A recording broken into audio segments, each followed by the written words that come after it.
Hello, we're here to talk about pedestrian safety. My name is Amy S.P. Wilson. I am the CEO of Safety Positive Foundation. If you have not subscribed to our channel yet, please do so. Do all the things like hit the bell, all those things that YouTubers tell you to do. Anyways, pedestrian safety is our topic for September. If you have not subscribed to our newsletter, go to our website, subscribe. You'll get the weekly newsletters packed full of fun information. We also share it, of course, here on our YouTube channel. But if you attend our tea times, you get a little extra info, just saying. And the only way you can get the Zoom link for those tea times is by subscribing to our newsletter. So we highly recommend you subscribe to the newsletter. Let's get into the pedestrian safety, because we're all about safety around here, right?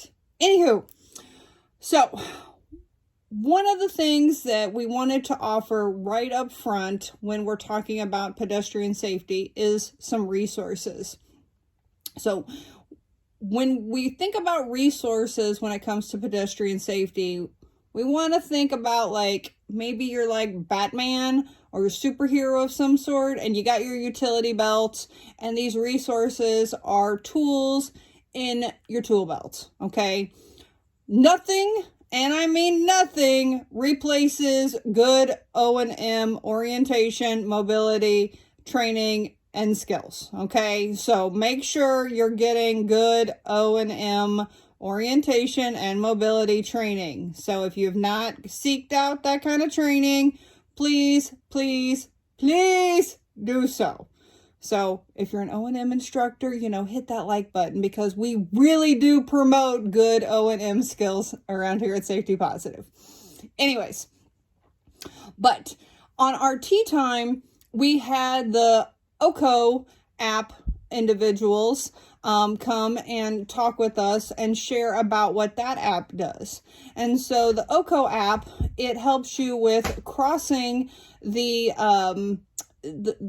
streets to where it'll detect if the light is green or red. It's like, nope, don't cross now. Okay, it's good to cross. And it relies on artificial intelligence, so it's not like it sends it out to the cloud or anything to that effect, which makes it quicker for response time. Hallelujah, right? We're not sitting there going, do I have to wait on my internet? No, this is not that kind of an app ordeal. And so we recommend it. Again, it's just something that if you feel like you need it, it's good as a resource. We also recommended apps like Blind Square. It's great for navigating to let you know what the street locations are in your city, or when you're traveling abroad. So that way, when you're out and about, you can learn those street signs. So if you do gotta get turned around, you have a general idea of where you are at. There's nothing like having no idea what street you're on, or what street you just came off of if you need to ask directions from somebody.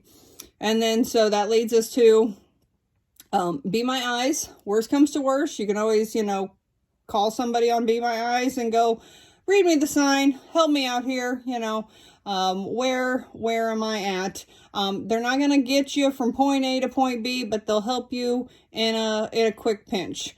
Some volunteers might assist you long term, but I would not rely on them as your person to, really help you get all the way through your journey. That's not their responsibility. It's your responsibility as a blind and visually impaired individual to be independent, be responsible, and be safe while you're doing it. So those are the three apps that we kind of recommended just initially when we were thinking about apps. And so the more we learn about apps when it comes to traveling independently, we will of course recommend them to you, but we're just getting our start. So, but we always are interested in your feedback. So if you have apps that you use when you're traveling independently, let us know. We're always interested. And then this leads us to where, when you're thinking about just traveling in general, because let's face it, as blind and visually impaired individuals, our feet are pretty much our main mode of transportation. And so when we're thinking about traveling, we really want to be safe on our main mode of transportation.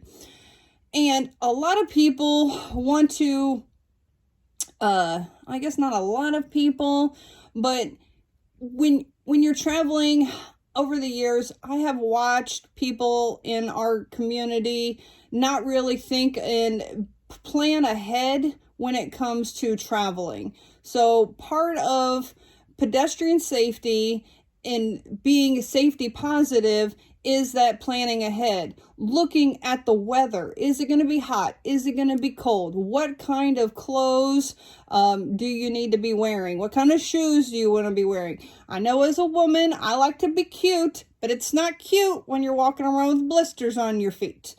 I've been there. That's the only reason I can say that, okay? Or you're wanting to wear that cute outfit. Again, it's not cute if you're sitting there freezing your butt off. So some things to think about as far as that goes. Also having your money squared away. You don't want to be sitting there fiddling with your money when you're at the gas station and ask somebody, hey, can you help me with this? And then they help themselves to $5, $20 of your money that you did not intentionally want to have. So having your money squared away.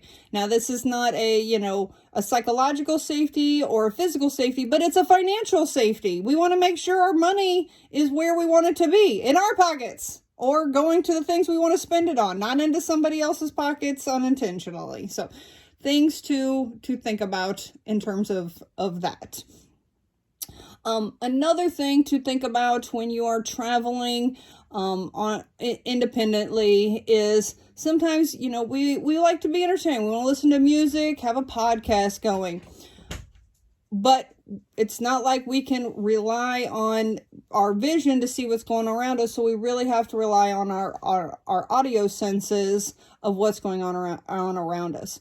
However, if you have AirPods or headphones crammed in your ears, you're not really hearing what's going on. So having one ear open, or what I like to do is I have bone conductive headphones that sit a little bit ahead of my ear and allow me to still have my ears open, but I can still hear the podcast, the music, whatever it is that I'm doing when I am traveling. I find that this makes me feel a lot more secure. I can still hear what's going on. If somebody's rushing up behind me super fast, somebody's being maybe sounding a little sketchy, people at the bus stop are getting a little loud, I can be aware of those sounds. So it's super, super duper important to keep your ears open when we can't see what is going on. So those are some things to think about when it comes to pedestrian safety.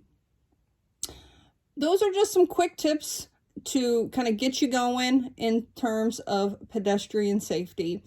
What are some what are some of your things that you use when it comes to thinking about your pedestrian safety that you use in your maybe everyday life when you're traveling? Maybe it's not even just leaving your house. Maybe it's you're taking a trip.